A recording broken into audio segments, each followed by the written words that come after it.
ഏറ്റവും പ്രിയങ്കരനായ അധ്യക്ഷൻ സംസ്ഥാന പൊതുവിദ്യാഭ്യാസ വകുപ്പ് മന്ത്രി ശ്രീ എൻ ഷംസുദ്ദീൻ, ബഹുമാന്യയായ നമ്മുടെ deputy speaker Shrimati Shanimol Usman, doctor Sajith Babu, Shri Snehil Kumar Singh, Shri Anwar Sadath, പ്രിയപ്പെട്ട അധ്യാപകരെ, വിദ്യാർത്ഥിനി സുഹൃത്തുക്കളെ, സംസ്ഥാനത്തെ ലക്ഷക്കണക്കിന് വിദ്യാർത്ഥികളിൽ നിന്നും തിരഞ്ഞെടുക്കപ്പെട്ട പ്രതിനിധികളായിട്ടാണ് നിങ്ങൾ ഈ സമ്മേളനത്തിൽ പങ്കെടുക്കുന്നത്.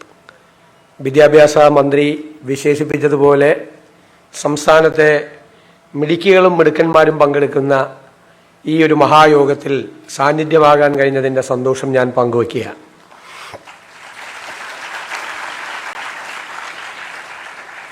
നമ്മൾ IT നിന്നാണ് തുടങ്ങിയത്. ഇപ്പോൾ IT മാറി, IT വകുപ്പിൻ്റെ തന്നെ പേര് നമ്മൾ മാറ്റുകയാണ്. ഫ്യൂച്ചർ ടെക്നോളജീസ് എന്നും കൂടി ചേർക്കുകയാണ്. ഞങ്ങൾ പഠിക്കുമ്പോഴാണ് കമ്പ്യൂട്ടർ വന്നത്.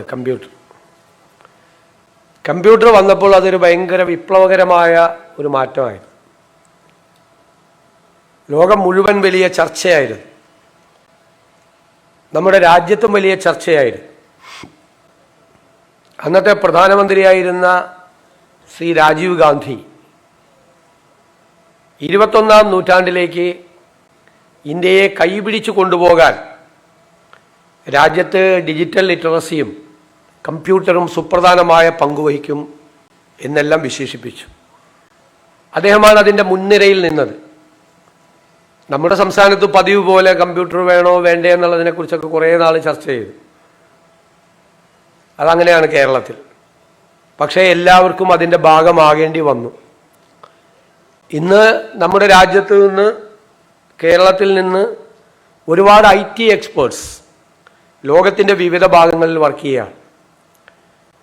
ലോകത്തെ ഇതിൻ്റെ ഏറ്റവും ITയുടെ വലിയ ആസ്ഥാനം എന്ന് വിശേഷിപ്പിക്കപ്പെടുന്ന അമേരിക്കയിലെ സിലിക്കൺ വാലിയിൽ പോലും ഏറ്റവും കൂടുതൽ ഇന്ത്യയിൽ നിന്നുള്ള കുട്ടികളാണ് അവിടെ, ചെറുപ്പക്കാരാണ് അവിടെ പ്രവർത്തിക്കുന്നത്. ലോകത്തിൻ്റെ എല്ലാ രാജ്യങ്ങളിലും IT രംഗത്ത് ഇന്ത്യക്കാരായിട്ടുള്ള ആളുകൾ പ്രവർത്തിക്കുന്നുണ്ട്. ഇന്ത്യയിലൊരു പ്രധാനപ്പെട്ട കേന്ദ്രം ബാംഗ്ലൂരാണ്. ആ ബാംഗ്ലൂരിൽ ഏറ്റവും കൂടുതൽ പ്രവർത്തിക്കുന്നത് മലയാളികളായിട്ടുള്ള ചെറുപ്പക്കാരാണ് IT രംഗത്ത് പ്രവർത്തിക്കുന്നത്. ലോകത്ത് വലിയ മാറ്റമുണ്ടായി. സയൻസിലും ടെക്നോളജിയിലും മാറ്റമുണ്ടായി. ഞങ്ങൾ പറയായിരുന്നു, ആദ്യത്തെ കമ്പ്യൂട്ടർ ഒരു മുറിയുടെ അത്ര ഉണ്ടായിരുന്നു. ഒരു മുറിയിൽ ഫുൾ കമ്പ്യൂട്ടറായിരുന്നു ആദ്യത്തെ. ഇപ്പോഴും നമ്മുടെ മ്യൂസിയത്തിൽ അത് വെച്ചിട്ടുണ്ട്. ആ കമ്പ്യൂട്ടറിൽ വർക്ക് ചെയ്ത ആളുകളൊക്കെ ഇപ്പോഴും ഉണ്ട്. ഇപ്പോൾ information is on your finger tip, അല്ലേ? ഞങ്ങൾക്ക് ആർക്കും ഇല്ലാത്ത ഭാഗ്യമാണ് ഈ ജനറേഷൻ കിട്ടിയിരിക്കുന്നത്. ഞങ്ങളുടെ കാലത്ത് ഞങ്ങൾ പഠിക്കുമ്പോൾ ഒരു പുതിയ കാര്യം അറിയണമെങ്കിൽ ലൈബ്രറിയിൽ പോയി പുസ്തകങ്ങൾ മറച്ചു നോക്കണം, അല്ലെങ്കിൽ അധ്യാപകരോട് ചോദിക്കണം, അന്വേഷിച്ചിങ്ങനെ നടക്കണം. കുറേ നാൾ കഴിഞ്ഞാലേ ചിലപ്പോൾ ആ ഇൻഫർമേഷൻ കിട്ടുള്ളൂ. ഇപ്പം അതല്ല.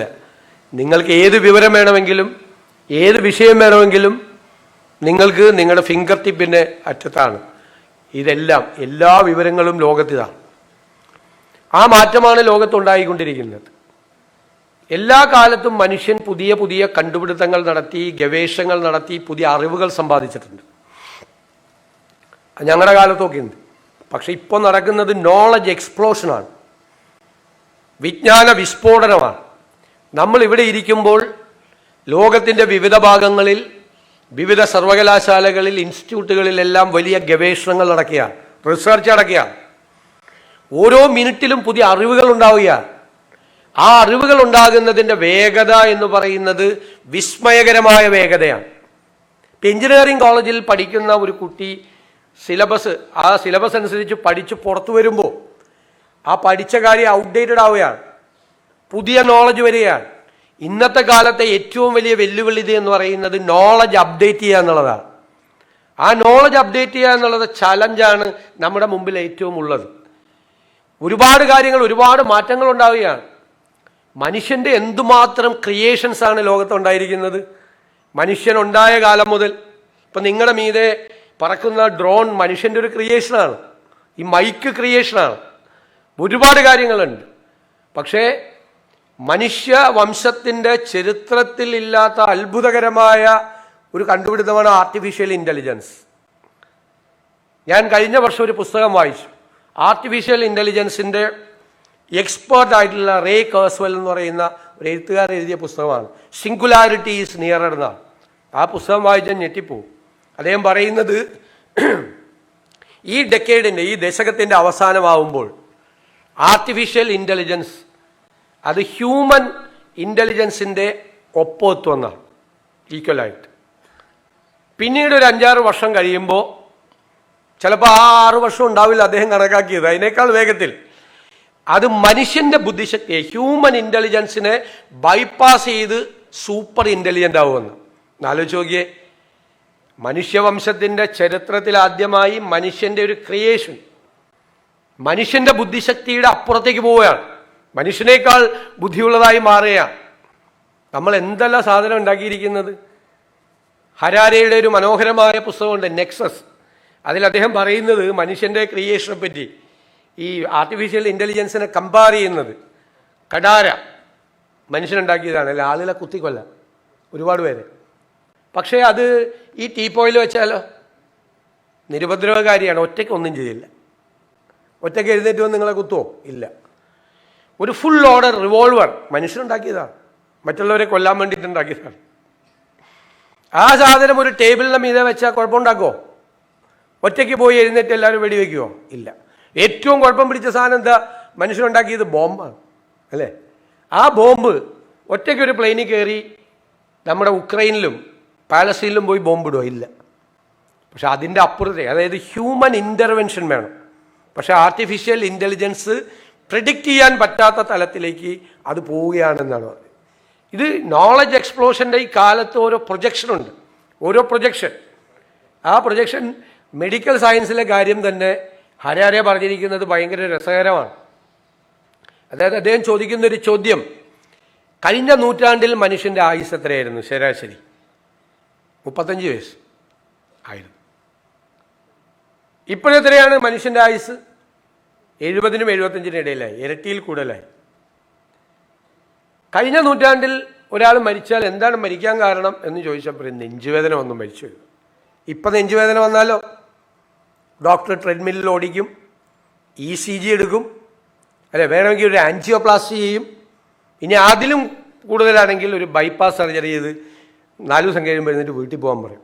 ഇപ്പം മെഡിക്കൽ സയൻസിൻ്റെ ഉണ്ടായ പുരോഗതിയാണ് മനുഷ്യൻ്റെ ലൈഫ് എക്സ്പെക്റ്റൻസി, അല്ലേ, ആയുർദൈർഘ്യം വർദ്ധിപ്പിക്കാനുള്ള കാരണം. ഹരാരെയുടെ വളരെ രസകരമായൊരു ചോദ്യമുണ്ട്, ഈ പോക്ക് പോയാൽ അടുത്ത നൂറ്റാണ്ടിൽ മനുഷ്യൻ്റെ ആയുസ് എത്രയായിരിക്കും? വല്ല പിടിയുണ്ടോ? 160-നും 180-നും വയസ്സിലിടയിലായിരിക്കും. അരികോന്നം മാഷ് അടുത്ത നൂറ്റാണ്ടിൽ ജനിച്ചാൽ മതിയായിരുന്നു എന്ന് വിചാരിക്കും. അവിടെ ഇത് അത്രയാവുന്ന പറയുന്നത് 160-നും 180-നും. കാര്യം എന്താ പറയുന്നത്? മെഡിക്കൽ സയൻസിൽ ആർട്ടിഫിഷ്യൽ ഇൻ്റലിജൻസിൻ്റെ റോൾ വരികയാണ്. ആർട്ടിഫിഷ്യൽ ഇൻ്റലിജൻസിൻ്റെ അടുത്ത് നിന്ന് നമ്മുടെ സിംറ്റംസ് പറഞ്ഞാൽ അപ്പം തന്നെ ഡയഗ്നോസ് ചെയ്യും. എന്നിട്ട് ഇതാണ് തൻ്റെ രോഗം എന്ന് പറയും. ഇപ്പം ഡയഗ്നോസ് ചെയ്യണമെങ്കിൽ വലിയ പാടാണ്. രോഗം വന്ന ഒരാൾ നമ്മളോട് പറയും എറണാകുളത്തൊരു ആശുപത്രി ഉണ്ടെന്ന് പറയും, വേറൊരാൾ പറയും വേറെ സ്ഥലത്തൊരു ആയുർവേദ ആശുപത്രി ഉണ്ടെന്ന് പറയും, വേറൊരാൾ പറയും യുനാനിയാണ് നല്ലതെന്ന് പറയും. അപ്പം മറ്റൊരാൾ പറയും വയനാട്ടിൽ ഒരു ഒറ്റമൂലയുണ്ട് അതിന് പോകണമെന്ന് പറയും. രോഗം വന്നാൽ പെട്ടുപോയതാണ് ഇപ്പോഴത്തെ കാലത്ത്. മറ്റേത് ആ പ്രശ്നമില്ല, ആർട്ടിഫിഷ്യൽ ഇൻ്റലിജൻസ് അപ്പം തന്നെ രോഗം ഡയഗ്നോസ് ചെയ്ത് ഇതാണ് രോഗം എന്ന് പറയും. സെക്കൻഡ് ഓപ്ഷൻ എന്താ? ഫർദർ ആക്ഷൻ എന്താ? ഫർദർ ആക്ഷൻ മരുന്ന് പ്രിസ്ക്രൈബ് ചെയ്യുക, അല്ലേ? അപ്പോൾ ഒരു കുറേ മരുന്നങ്ങ് എടുക്കും.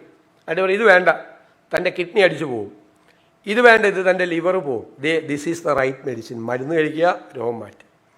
പിന്നെ പറയുന്നുണ്ട് ആർട്ടിഫിഷ്യൽ ഇൻ്റലിജൻസും നാനോ ടെക്നോളജിയും കൂടി ഇൻ്റർ ഡിസിപ്ലിനറിയാണ്, 2 സബ്ജക്റ്റാണ്.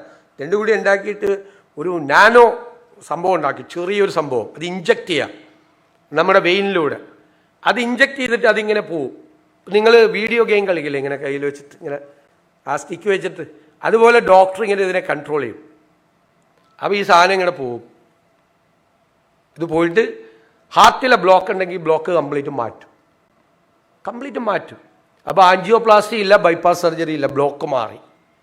ശരീരത്തിലൂടെ പോയി ശരീരത്തിലെ ക്യാൻസറസ് സെല്ലുകൾ മുഴുവൻ റിമൂവ് ചെയ്യും. കീമോതെറാപ്പി ഇല്ല, റേഡിയേഷൻ ഇല്ല, മുടി കൊഴിയില്ല, ഒന്നുമില്ല, ക്യാൻസർ മാറും. ഇങ്ങനെയാണ് രോഗങ്ങൾ മാറ്റാൻ പോകുന്നത് വരുന്ന കാലത്ത്. പിന്നെ പറയുന്നുണ്ട് ഹാർട്ട് പോയാൽ വേറൊരാളുടെ ഹാർട്ടല്ല, artificial heart, artificial kidney, artificial liver. Artificial ലിവറിൻ്റെ കണ്ടുപിടുത്തം കഴിഞ്ഞ് അതിൻ്റെ ക്ലിനിക്കൽ ഇത് നടന്നുകൊണ്ടിരിക്കുകയാണ്. ഉടനെ വരും ആർട്ടിഫിഷ്യൽ ലിവർ. ഇപ്പം തന്നെ, അധിക സമയമുണ്ട്, അടുത്ത നൂറ്റാണ്ടിലേക്ക് പോകണ്ട, ഇപ്പം തന്നെ വരും, റെഡി ആയിക്കൊണ്ടിരിക്കുകയാണ്. ലോകത്ത് ഗവേഷണം നടക്കുകയാണ്. പിന്നെ ചിലപ്പോൾ ഒരു 150 വയസ്സാകുമ്പോൾ ചിലപ്പോൾ എല്ലാം ആർട്ടിഫിഷ്യലായിരിക്കും ശരീരത്തിൽ, പഴയ സാധനമൊന്നും ഉണ്ടാവില്ല, അതായിരിക്കും വരുന്നത്. പിന്നെ വേറെ സംഭവം പറയുന്നുണ്ട്, ആർട്ടിഫിഷ്യൽ ഇൻ്റലിജൻസ് ചെയ്യാൻ പോകണം. അത് കണ്ട് എനിക്ക് നിങ്ങളോട് ഭയങ്കര അസൂയ തോന്നുക. കാരണം നിങ്ങളുടെ ജനറേഷനാണ് അത് കിട്ടാൻ പോകുന്നത്, ഞങ്ങൾക്ക് കിട്ടാൻ സാധ്യത കുറയില്ല. എന്താ കാര്യം? ഏജിങ് പ്രോസസ്സ് റിവേഴ്സ് ചെയ്യും. ഏജിങ് പ്രോസസ്സ് റിവേഴ്സ് ചെയ്യും. പ്രായമാവില്ലെന്ന്. 125 വയസ്സാകുമ്പോഴും നമ്മുടെ പൊതുവിദ്യാഭ്യാസ മന്ത്രി എൻ ഷംസുദ്ദീനെ കണ്ടു കഴിഞ്ഞാൽ ഇതുപോലെ തന്നെ സുന്ദരനായിരിക്കും. പ്രായമാവില്ല. പ്രായമാവില്ല. എൻ്റെ പോലെ മുടിയൊക്കെ കൊഴിഞ്ഞ് മുഖമൊക്കെ ചുളിഞ്ഞ് പോവില്ല. ഏജിങ് പ്രോസസ്സ് റിവേഴ്സ് ചെയ്യാൻ വേണ്ടിയിട്ടുള്ള കണ്ടുപിടുത്തങ്ങളാണ് ലോകത്തിലുണ്ടാകുന്നത്.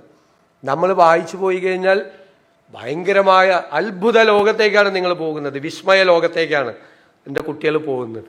നിങ്ങൾ അതാണിപ്പോൾ പഠിച്ചുകൊണ്ടിരിക്കുന്നത്, അതാണ് നിങ്ങൾ പരിശീലനം നടത്തിക്കൊണ്ടിരിക്കുന്നത്. ആ ലോകത്ത്, ഈ വിജ്ഞാനത്തിൻ്റെ ആ വലിയ ലോകത്തിലേക്കാണ് നിങ്ങൾ പോകുന്നത്. ലോകം മാറുകയാണ്, എല്ലാ രംഗത്തും മാറുകയാണ്. ഇത് ഫ്യൂച്ചറിനെ കുറിച്ചാണ് പറഞ്ഞത്, പാസ്റ്റിനെ കുറിച്ചുമുണ്ട്. നമ്മുടെ ഗതകാലത്തെക്കുറിച്ച് 10,000 വർഷങ്ങൾക്ക് മുമ്പ് സംഭവിച്ചത് കണ്ടുപിടിക്കാൻ ഈ ടെക്നോളജി ഉപയോഗിക്കുകയാണ്. മനുഷ്യൻ നടന്നു വന്ന വഴികൾ. ഇപ്പോൾ ചിലർ പറയും ഞങ്ങൾ ആര്യന്മാർ, ഞങ്ങൾ വെളുത്ത ആളുകൾ, നിങ്ങൾ കറുത്ത ആളുകൾ. ഒരു ഇതുമില്ല. ഇപ്പോഴത്തെ കണ്ടുപിടിച്ചേക്കണ എന്താ അറിയോ? എല്ലാവരും ഔട്ട് ഓഫ് ആഫ്രിക്കൻസ് എന്നാണ്. നമ്മുടെ പൂർവികരെല്ലാം ആഫ്രിക്കയിൽ ജീവിച്ചിരുന്നവരാണെന്നാണ്. ആഫ്രിക്കയിൽ നിന്ന് അവർ ഇന്ത്യയിലേക്ക് വന്നതിൻ്റെ റൂട്ട് ഇപ്പോൾ ക്ലിയറാണ്. ആദ്യത്തെ റൂട്ട് അഫ്ഗാനിസ്ഥാൻ വഴി വന്നു നോർത്ത് ഇന്ത്യയിലേക്ക്. രണ്ടാമത്തെ ബാച്ച് 1000 വർഷങ്ങൾക്ക് ശേഷം ഇറാനിലെ മെഡോസ് വഴി വന്നു. കുറേ നാൾ അവരെല്ലാം കൂടി അവിടെ ഒരുമിച്ച് ജീവിച്ചിട്ട് പിന്നെ സൗത്ത് ഇന്ത്യയിലേക്ക് പോന്നു. അതാരാ? നമ്മുടെ പൂർവികരാണ്. അതെങ്ങനെ കണ്ടുപിടിക്കുന്നത്? മനുഷ്യൻ്റെ മൂവ്മെൻറ്റ്. ആർക്കിയോളജിക്കൽ എക്സ്കവേഷൻ നടത്തും. മണ്ണ് കുഴിക്കും. മണ്ണ് കുഴിക്കുമ്പോൾ മണ്ണിൻ്റെ അടരുകൾ കണക്കാക്കി കാലം നിശ്ചയിക്കും. അപ്പോൾ ചിലപ്പോൾ മനുഷ്യൻ്റെ തലയോട്ടി, അസ്ഥികൾ, മൃഗങ്ങളുടെ അസ്ഥികൾ, ഇതൊക്കെ കിട്ടും. ഇത് ജനറ്റിക് പരിശോധനയുണ്ട്.